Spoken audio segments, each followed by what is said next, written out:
부산이 좀 더 잘 되길 바라는 마음으로 함께하는 코너입니다. 오문범의 좀 부산 YMCA 오문범 사무총장님 오늘도 스튜디오에 함께해 주십니다. 안녕하십니까? 안녕하십니까? 네, 안녕하십니까? 예, 오늘 첫 소식부터 바로 만나보겠습니다. 해수부 이전을 위한 특별법 관련 소식부터 짚어보려고 하는데요. 그 전에 이재명 대통령이 전국체전 개회식에서 해양수도 제2의 수도라는 표현을 써서 주목을 받지 않았습니까? 예, 해수부 이전을 통해서 이제 그 해양수도 부산이 어떻게 구현될 것이냐라고 하는 데 대한 시민들의 관심들도 꽤 높을 거라고 생각되는데 예. 그런 가운데 지난 17일이었죠. 106회 전국체전 개회식에 이재명 대통령이 참석을 했습니다. 저도 그날 그 기념사를 봤는데 네. 조금 놀라긴 했거든요. 예. 그러니까 표현들이 그 이전엔 잘 쓰지 않던 표현들을 굉장히 많이 쓰시더라고요. 그래서 이제 뭐 해양수도 부산이란 표현부터 제2의 수도다. 그리고 뭐 제2 수도인 부산의 영광을 되찾을 수 있도록 최선을 다하겠다. 네. 이런 표현도 썼고 또 이게 이제 박형준 시장 표잖아요. 글로벌 허브 도시. 근데 이 표현도 쓰더라고요. 글로벌 허브 도시 부산 뭐 이런 표현들도 쓰고 그래서 좀 의외란 평가도 있었고 저도 개인적으로 좀 저런 표현을 쓰네 이런 생각이 좀 드는 부분도 있었습니다. 그리고 해양 수도 부산에서 전국체전에 막에 올랐다. 어떤 이런 얘기도 했었는데 아무래도 이제 이런 언급들 자체가 정치적 함의는 있겠죠. 네. 뭐 단순히 그냥 뭐 평소의 생각이다 이런 것보다도 이제 여러 가지 함의를 포함을 가지고 있고 또 내년 지방선거를 의식해서 특히 이제 부울경 지역에 굉장히 가능성이 높다 이렇게 해서 지금 공을 많이 들이고 있다는 건 이미 뭐 다 알려져 있는 내용이기도 하고요. 이런 가운데 다른 지역과의 논란 때문에 상대적으로 잘 표현하지 않았던 뭐 해양수도, 제2수도 이런 표현을 강조한 것은 뭐 시민 입장에서는 결코 나쁜 표현은 아니다. 어쨌든 신경 쓰고 있구나 이런 것들을 확인할 수 있던 그런 자리였다고 생각되고 다만 이제 너무 의미를 부여할 필요는 없다. 그러니까 결국 내용적으로 올 연말 그리고 내년 초에 이런 표현들을 뒷받침할 수 있는 콘텐츠 정책적인 뒷받침이 얼마나 잘 되느냐라고 하는 것이 중요해 보이고요. 결국 말보다는 결과로 이야기해야 된다. 이렇게 말씀드릴 수 있겠습니다. 예, 이런 가운데 일명 해수부 특별법이 해당 상임위 소위를 통과했습니다. 핵심적인 내용들은 어떤 것들이 포함되어 있습니까? 한 6가지 정도의 핵심 내용이 이제 법안에 포함되어 있는데요. 첫 번째는 중앙행정기관 해수부를 말하겠죠. 그리고 이제 공공기관 또 이전 기업 이전에 따른 지원 사항 지원을 해야 된다라고 하는 내용을 일단 명문화했다는 의미가 있고 두 번째는 국가와 지자체 그러니까 부산시가 되겠습니다. 이전 추진 책무를 또 규정을 했습니다. 이걸 해야 이제 조례도 만들 수 있으니까요. 세 번째는 이전 규모라든지 범위 또 비용 조달 방안 등을 포함한 이전 계획을 수립하는 것을 의무화하는 그런 내용이 또 담겨져 있었고요. 네 번째로는 뭐 이전 기관 또 이전하는 직원들을 대상으로 한 지원책을 마련해야 된다. 또 신규 공무원들에 대한 지원 방안도 또 포함이 되어 있습니다. 그리고 공공기관 이전을 할 경우에 해수부 장관이 국회 농수산해양수산위원회죠. 그 해당 상임위에다가 보고를 하도록 하는 이제 의무 규정도 같이 포함되어 있었고요.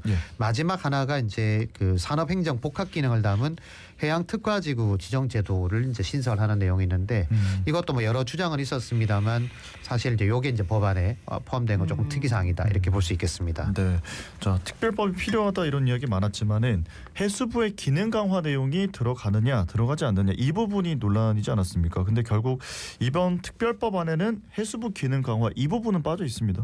안타깝죠. 사실은 이게 법으로 만들어주면 이게 제일 확실한 말로 이렇게 하는 것보다는 가장 좋은 방법이니까 이제 그런 부분이 좀 안타까웠는데 전에도 한번 말씀드렸던 것처럼 이 상임위 올라가 있던 안이 두 가지였거든요. 하나는 해수부 이전 법적 근거와 이 산업 육성 방안을 담았던 뭐 부산의 이제 지역구를 가지고 있는 곽규택 의원 안이 하나 있었고 또 하나는 일단 이전이 급하니까 연말까지 해야 되니까 이전 자체에 초점을 맞춘 민주당의 김태선 의원 안 이 두 가지 안이 이제 올라가 있었습니다. 결과적으로는 민주당 김태선 의원 안에 일단 무게가 좀 실려서 일단 소위를 통과한 내용인데요. 해수부 그러다 보니까 해수부 특별법의 기능 강화 조항은 일단 빠져 있는 상태가 되겠습니다. 아마 이제 이거는 여야가 합의를 한 내용이라서 이걸 가지고 이제 시시비비를 가리다 보면 이제 또 시간이 늦어지고 법안 처리가 늦어지는 것들을 좀 우려한 부분이 있지 않나라고 생각되고 일단 그 소위에서 논의했던 거는 다른 법안들이 또 심사를 하게 되는데 그 과정에 추후 별도로 이 기능 강화 부분을 추후 논의하자 이걸 이제 합의를 했다라고 하는 것이죠. 그래서 이제 해수부 기능 강화 부분은 기본적으로는 다른 부처의 기능을 가져와야 되잖아요. 문화관광부라든지 뭐 또 국토부라든지 뭐 산업부라든지 이런 쪽에 기능을 가져와야 되다 보니까 일단 다른 부처 또 다른 지역과의 그 이해관계 충돌이 빚어질 수 있으니까 그러면 이제 뭐 여러 얘기들이 이제 나오니까 이제 그런 부분들에 좀 우려가 컸지 않았나 생각되고요. 그리고 이제 그 연말까지 해수부 이전하려면 법안이 만들어져야 조례도 만들고 뭐도 만들고 할 수 있으니까 이제 시간적으로 좀 촉박합니다. 그러다 보니 아마 일단은 여기에 초점을 맞추자라고 했고 그 이해관계는 일단 뒤로 보내고 우선 합의될 가능한 부분들만 합의해서 빨리 만들자라고 했던.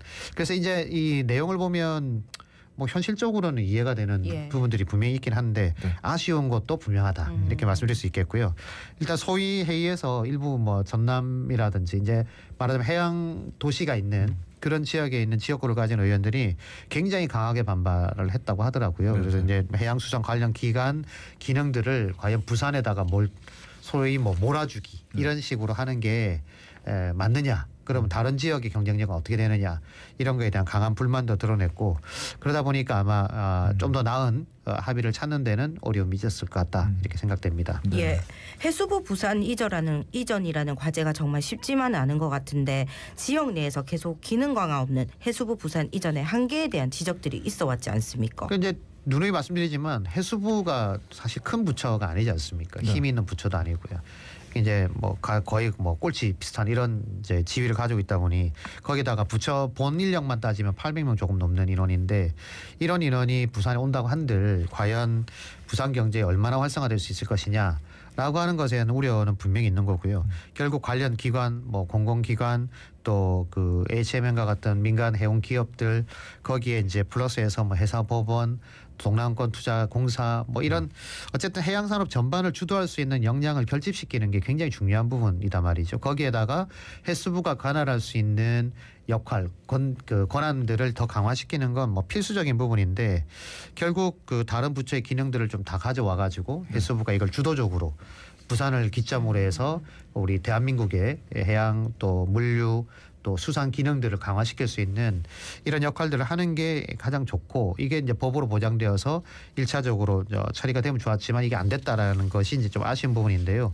그러나 이제 기능 강화를 위한 뭐 공공기관 이전이나 부처 기능을 통합하는 부분들은 꼭 법으로 통과되는 거 아니라는 얘기는 이미 뭐 두차 나온 이야기들이단 말이죠. 그리고 전재수 장관도 계속 강조를 해왔고 본인의 이걸 그 실적으로 삼으려고 그러면 이제 전재수라는 사람이 해수부 장관이 되어서 이게 저의 그 결과물입니다라고 말하려면 지금 자기가 계속 입으로 내뱉었던 얘기들이 있는 거잖아요. 기능 강화 법 안 해도 됩니다. 이거 뭐 충분히 그 정부 차원에서 협의하면 된다라고 했으니까 결국 그 말을 뒷받침할 프로세스 그리고 실행의 결과물 이걸 만들어 주면 됩니다. 그러면 뭐 사실 아쉽지만 그래도 뭐 충분히 결과물이 있는 거니까요.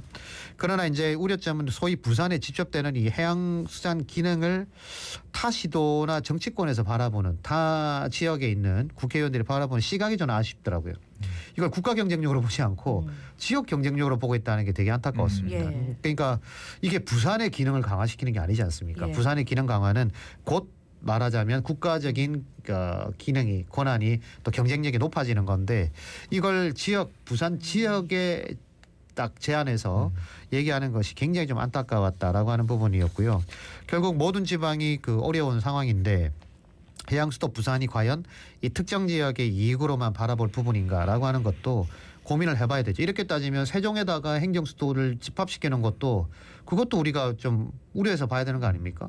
그럼 이것도 다 나누면 되지. 굳이 세종같이 작은 도시에다가 이걸 다 집접시키는 게 맞느냐라고 좀 비판할 수도 있는 것이죠. 그래서 결국 이 비수도권 지역의 지역 특성이 강한 부산권에다가 해양수도로서의 어떤 도약이 가능한지를 실험해보고 이게 성공한다고 하면 부산만 그런 게 아니고 대전, 충남 같은 경우에는 과학도시지 않습니까? 네. 그러면 그런 기능을 더 강화시켜도 경쟁력 된다. 부산도 해양 기능을 강화해 보니까 해양 기능이 굉장히 강화되고 부산의 경쟁력이 높아진다. 발전이 된다라고 한다면 다른 시도에도 이게 충분히 적용 가능하다라고 하는 게 어떻게 보면 바로미터처럼 확인할 수 있는 건데 이걸 지금 뭐 조금 생활하듯이 만들어가는 것 이런 부분들은 결국 다른 지역의 특성화에도 영향을 줄 수밖에 없을 거다 이런 말씀도 좀 드리고 싶습니다. 그러니까 그 시야가 참 중요한데 지역 문제가 아니라 그러니까 그럼요, 국가 전체의 문제죠. 문제로 좀 맞습니다. 생각해서 대대적으로 생각을 할 필요가 있다는 말씀이신 것 같습니다.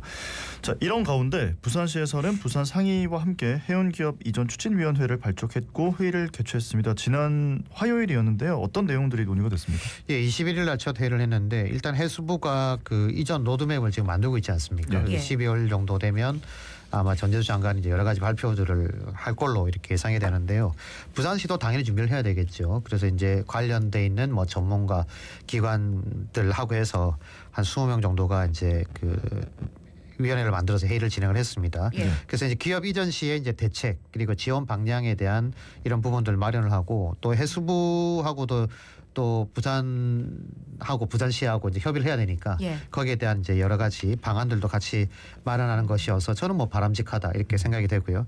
이날 회의에서도 이제 기업이 부산권 수도권에서 부산으로 오려면 결국에는 인센티브가 필요하다. 뭐 당연한 이야기인데 인센티브는 어떤 인센티브가 필요한가, 또 지원 방안 어떤 것들이 필요한가. 이제 앞으로 논의를 하면서 이제 더 많은 내용들이 이렇게 채워질 걸로 봐집니다. 거기에다가 기회발전 특구로 좀 지정을 하자. 이제 이 예. 특구를 지정을 하게 되면 세제 지원 또 재정 지원도 가능해지게 되고요. 또 규제에 대한 특례도 또 적용이 됩니다. 그리고 정주 여건 이전하는 이제 그 분들의 어떤 정주 여건을 개선하는데도 충분히 지원이 가능해지는 부분들이 생기니까 이제 그런 부분에서 굉장히 좀 필요한 내용들이 있고요.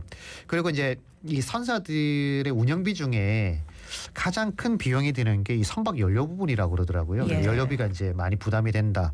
그래서 이거를 지자체가 지원하려고 그러면 너무 어렵잖아요. 그러니까 어려우니까 이걸 이제 국가가 어쨌든 이게 그 균형 지역 국토 균형 발전의 한 축으로 진행하고 있는 정책이니까 그 국비 지원 같은 걸 좀 해서 선사들이 가지고 있는 운영비 부담을 좀 덜어준다 그러면 부산으로 가니까 이 운영비 이 선박 연료비도 좀 지원해주고 국비로 승전이 좀 이렇게 우리 예. 경쟁력이 좀 높아질 수 있다.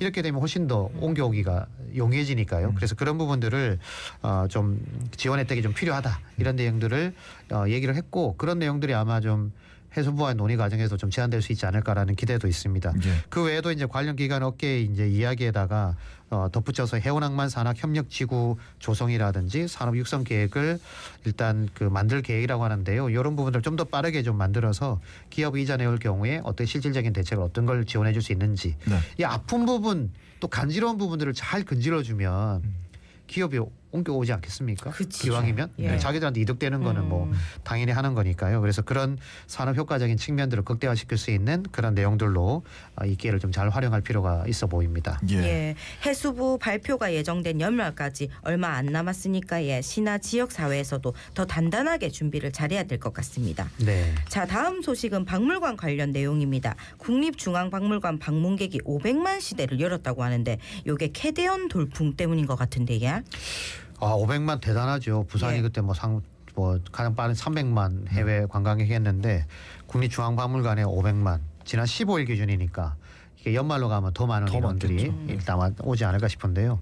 1945년 개관 이후에 이제 처음으로 이제 500만 명을 돌파를 했고 또 보니까 루브르, 바티칸 이름만 들어도 와 할 수 있는 대형 박물관 또 예. 뉴욕에 있는 메트로폴리탄 박물관 데 이어서 세계 5위권 성과라고 하니까 굉장히 대단한 일이라고 좀 생각이 됩니다. 이전만 해도 해외 우리가 여행을 가면 이런 박물관도 꼭 가봐야 되는 필수 코스지 그렇죠. 않습니까? 네. 몰라도 미술을 몰라도 일단 예. 가요. 뭐 일단은 가서 앞에서 사진 한번 딱 네. 찍고 와야 그래도 나 파리 갔다 왔어, 뭐 나 영국 런던 갔다 왔어 이렇게 이런 그런 거였는데 우리는 또 사실 우리나라에서는 이 박물관을 꼭 가야 되는 곳은 아니에요. 중앙박물관 갈 계획이야 이러면 거길 왜 가? 이런 반응들이 사실 좀 많았었는데 지금은 이제 그게 아니라는 거죠. 저도 지난해 중앙박물관 한번 가봤는데요. 여름에 가봤는데 정말 놀랐습니다. 너무 사람이 멋지잖아요. 주차할 공간도 없고 네. 뭐 대중교통 이용하는 분들도 많고 네.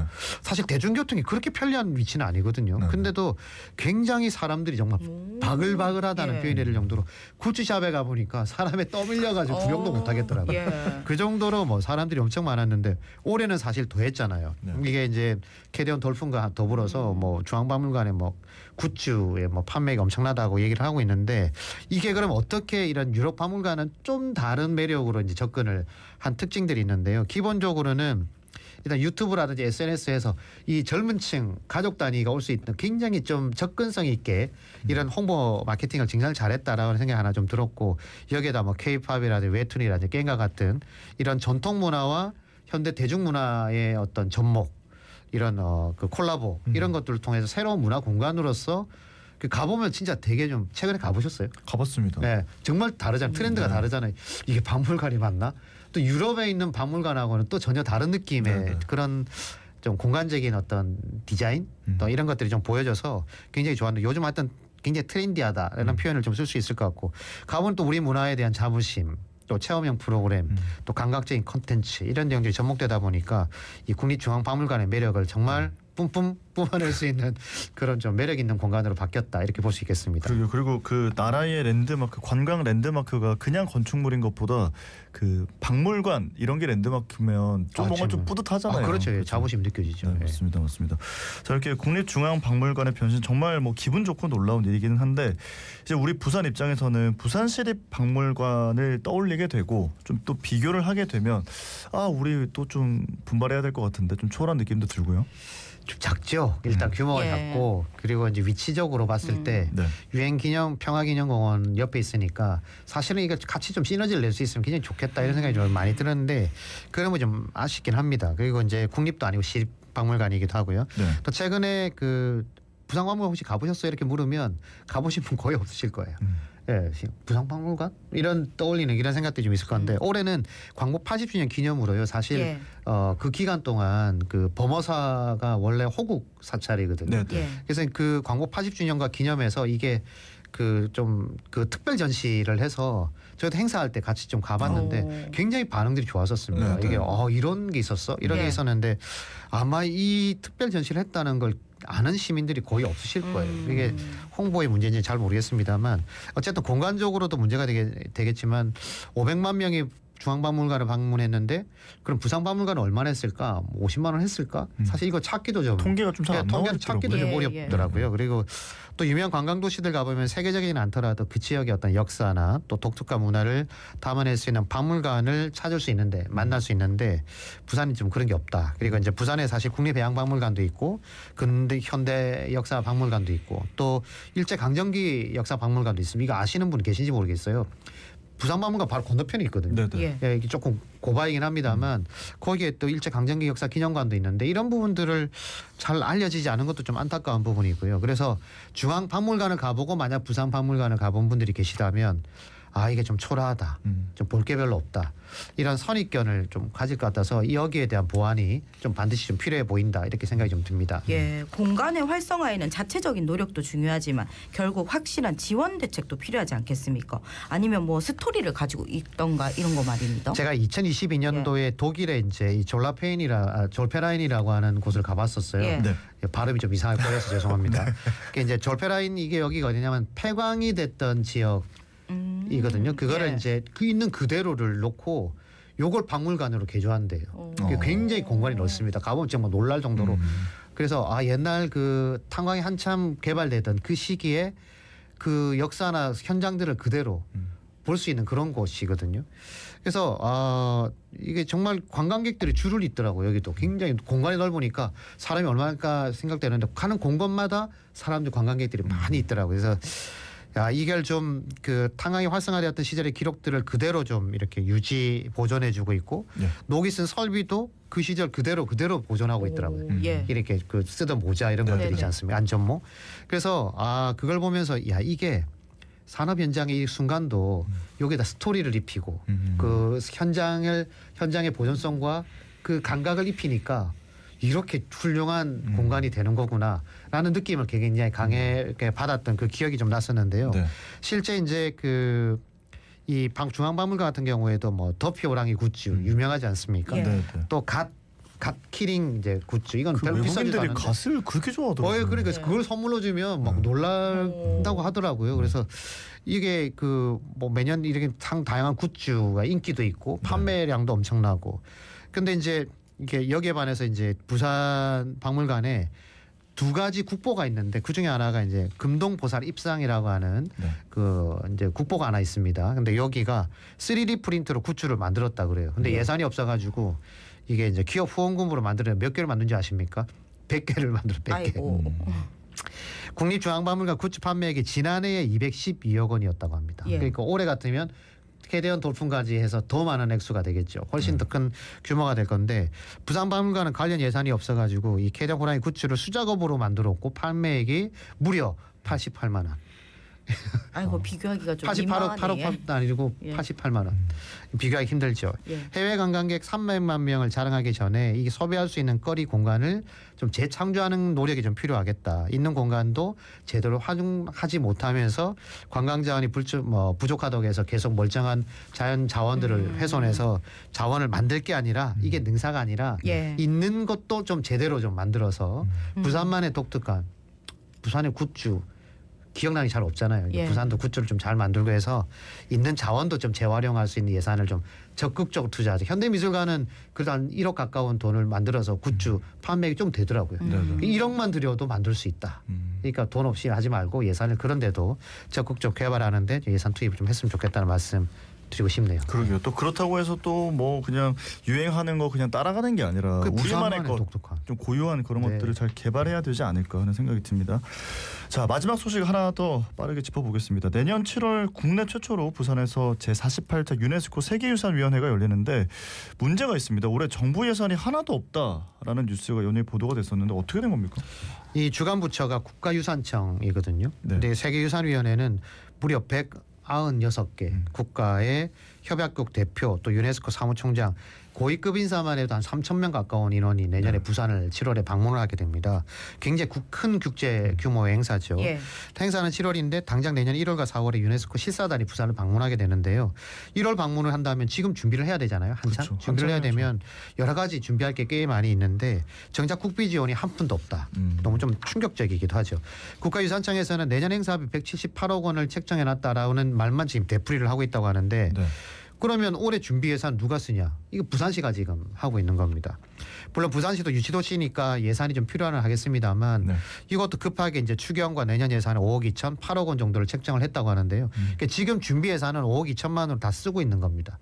근데 이게 유치도시니까 돈 써야지라고 하지만 이거 국가 행사잖아요. 그렇죠. 예. 국가가 유치한 행사잖아요. 부산이 한 게 유치도시가 부산일 뿐이는 것이지 실제로는 국가가 하는 행사란 말이죠. 그러니까 말하자면 이게 좋은 성과가 나면 성과를 국가가 가져가는 거잖아요. 예. 부산은 그냥 홍보하고 네. 이런 정도인데 그러려면 당연히 이게 유치도시만의 책임으로 모는 건 옳지 않다. 이게 만약 서울에서 개최를 했다면 이렇게 했을까? 아니죠. 이 전혀 다른 문제라는 거죠. 그래서 이런 자꾸 번복되는 이 홀대론 이게 나오는데 국가유산청이 굳이 이런 비난거리를 왜 만들고 있는지 이게 뭐 국감에서 나온 이야기니까 왜 이런 빌미를 만들지? 이런 생각이 좀 들었었습니다. 참 이해가 되지 않더라고요, 진짜. 예. 국가유산청에서는 조직 확보 등 협력 체계 구축이 더 급했기 때문이라고 했다고 하는데 요 말이 더 이해가 안 되거든요. 그러니까 준비기획단 출범이 원래 올해 7월 달에 바로 이제 하는 걸로 돼 있었는데요. 예. 네. 지난 15일에 출범을 했고요. 근데 국내외 홍보라든지 뭐 선언문 준비와 같은 연구 영역 비용은 부산시 추경으로 지금 집행하고 있다는 겁니다. 이건 이미 됐어야 되는 건데. 근데 이제 국정감사에서도 예산 미편성에 대한 그 의원의 지적이 있었는데요. 이 국가유산청장의 대답이 이겁니다. 예비비를 책정하지 못한 것에 안타까움이 이게 무슨 말입니까? 그러니까 이게 정말 죄송합니다. 이게 빠르게 했어야 되는데 여러 가지 사정상 못 됐는데 지금이라도 관련 예산이 있는지를 살펴보고 책정할 수 있도록 해보겠습니다라고 말하는 게 정상이잖아요. 근데 예. 안타까움 이게 뭐 제3자화법도 아니고 이게 남의 얘기하듯이 이렇게 말하는 게 맞는지 이게 좀 청장의 자격이 좀 의심스럽다는 생각이 좀 들었고요. 실제 3,000명이 넘는 인원이 참여하는 국제행사 주간 부처장의 답으로서는 옳지 않았다. 내년에 178억 당연히 예산 책정해야죠. 이거 국가행사인데. 근데 이 국비의 사용은 또 최소 1, 2개월이 넘어야 집행되는 거잖아요. 그러면 1월은 안 되는 겁니다. 그러니까 이거는 어차피 안 되는 거다. 그래서 결국 부산시가 마련을 해야 된다고 하는 건데 이런 상황에 서울이나 수도권이 아닌 지역에서 도시가 국제행사를 과연 할 수 있을 거냐. 이것도 의심스러운 부분이 예. 되는 것이죠. 그래서 준비기획단도 이제 출범을 했다고 하니까 행사 기본 계획이나 이걸 준비가 늦어진 거는 뭐 분명한 사실인데 이것도 빠르게 좀 준비를 하시고 지금이라도 국가유산청이 예산은 물론이고 제대로 된 지원으로서 유시도시와의 협업 잘 만들어서 내년에 성공적으로 만드는데 앞으로는 제발 좀 이렇게 안 했으면 좋겠다. 공무원들 정신 좀 차렸으면 좋겠다. 이런 말씀 좀 드리고 싶습니다. 네, 사실 뭐 이게 지금 뭐 왜 이렇게 됐는지를 따지기에도 시간이 부족하기 그렇죠. 때문에 네. 일단 지금은 할 일을 좀 해놓고 그렇지만 이거 한번 짚고 넘어가야 반드시. 되는 문제라고 생각을 합니다. 자, 오늘 말씀은 여기까지 듣고요. 여기서 보내드리겠습니다. 고맙습니다. 고맙습니다. 네, 감사합니다. 네, 지금까지 부산 YMCA 오문범 사무총장님과 함께했습니다.